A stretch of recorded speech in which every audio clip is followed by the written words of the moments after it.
Hey everyone, welcome to another SEO Andy podcast with me, Andy. We're going to be starting today with looking at some news from Google, and in particular looking at the latest algorithm change, which looks at product reviews.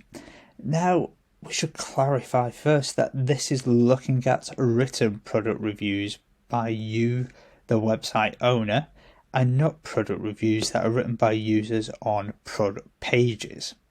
Now, the reason to distinguish these is, of course, they're two different things. One is user-generated content on a website, and one is by you, the website owner.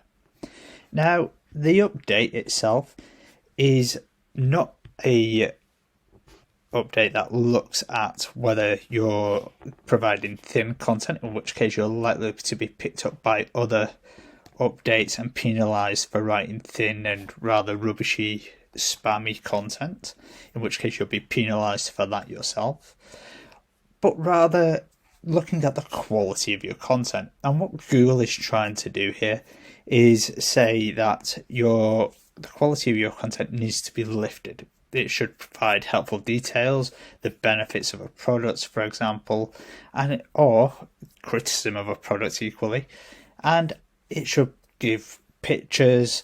It should show what the product is beyond what the manufacturer states.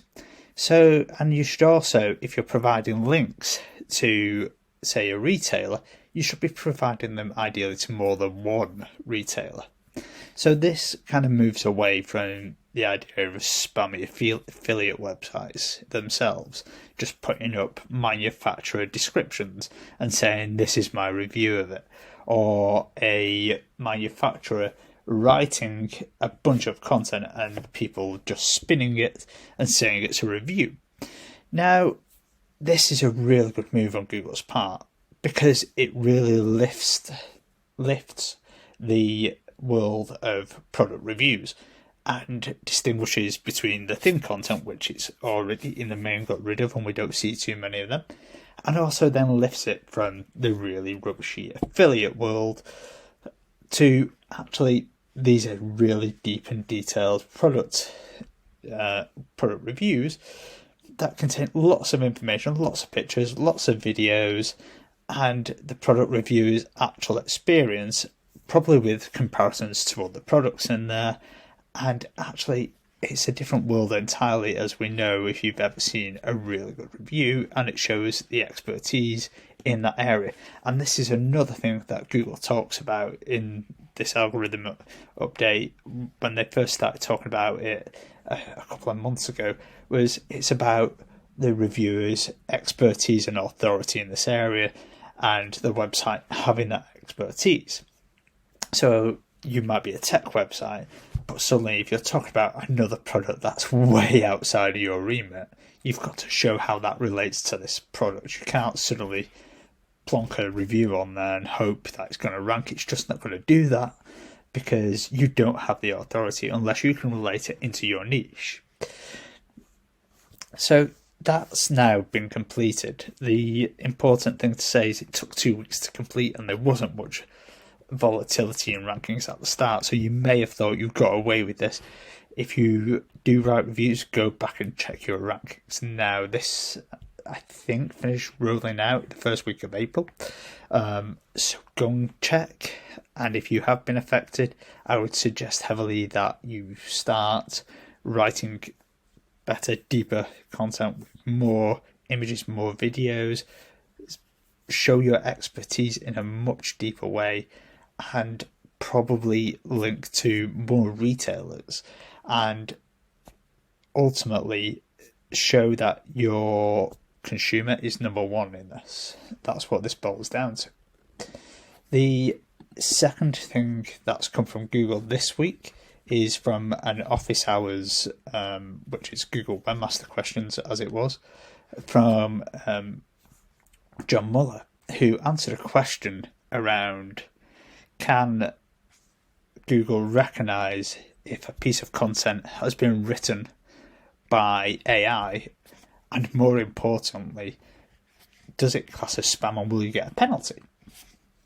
Now, the first part of can it recognise it, John doesn't really answer this. He said, and quite understandably, he said it'd be hard for it to recognise it. And it says, actually, it comes down to a bit of a human-ranked manual penalty if it did do this. However, what he does say quite clearly is AI-generated content is machine-generated content. And under Google's terms, for penalties, auto-generated content leads to manual penalties and leads to penalties anyway. So as soon as they pick up that you have generated AI content, you are risking a penalty. It doesn't matter where that generated content has come from. If it's not a user-generated content, it's not webmaster generated. If, for example, if you've spun content using an AI-assisted means, you are fundamentally risking getting a penalty. Now, this question came from someone who was asking about GPT-3 tools, which are really sophisticated. And John was saying that was answering the question, would they be able to tell the difference between those and older tools? And the reality is John said, we just don't know yet. And he couldn't answer the question because he's not in that part of the team. But he said clearly, if they could, and users definitely can, then the reality is it would be considered spam and it's against the webmaster guidelines, and so you would get a penalty. So you have been warned by Google quite clearly as a webmaster. You will get a penalty for using AI-generated tools, just as you will for generating any kind of spam. Now, the next question, again, John Muller answered a question in the same office hours questions, was about alternative text. And anyone who knows me will know I answer lots of questions about alternative text. So, alternative text, someone asked, they had read somewhere that there's a limit of 16 words on it. Now, John said quite clearly there isn't, or there's a limit of 16 words for Google. John said there isn't a limit of 16 words, and you can use as many as you want. John then went on to say, or to give the advice rather, and this is the advice I've always given as well, is that the primary use for alternative text is to help with the understanding of the image. It's to put the image in context for the page. So for example, or the example that John gives, is that if the image is, say, of a beach with a building behind it, you could say, oh, this is a beach. But that's not a very descriptive term, piece of alt text. You could say, this is a beach in front of our hotel, or this is a beach we took when we were doing a chemical cleanup. Both of those second ones are much more descriptive for a piece of alt text than just this is a beach. And the reason you use alternative text is primarily because they help for people with disabilities, but they also help with search engines.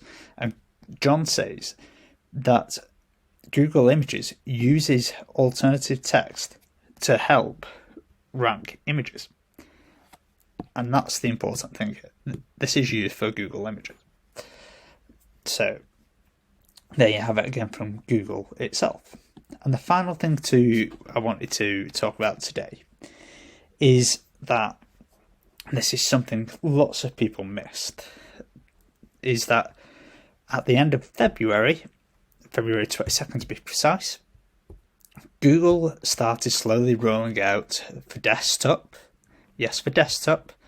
and it was completed at the end of March, according to their own timeline, that page speed experience would be a ranking factor for desktop, which means Core Web Vitals, which is their page speed metrics, would be a ranking factor. So just to say that once again, from the end of March, Core Web Vitals, page speed experience, etc., is a desktop ranking. In fact, just as it was from last year for mobile. So that means your page speed, your security, everything else, including the absence of intrusive adverts on desktop, all come into play for load speed on both mobile and desktop from the end of March. It already had done for mobile. So you getting your website to load as quickly as possible is imperative. There was I think it was 2018 piece of research that Google did for mobile that showed that after around 3 seconds, you lose to bounce rate. This is 33% of users, and every second after that, it significantly grows. And it's the same with desktop. The reason for mobile, of course, is the speed is significantly slower, and that's regardless of whether you're 4G or 5G. It's people just don't want to wait around for your service. So with that said, that's the end of this week's show. If you've any questions about anything at all, do get in touch at Andy Kinsey on Twitter. Thank you very much.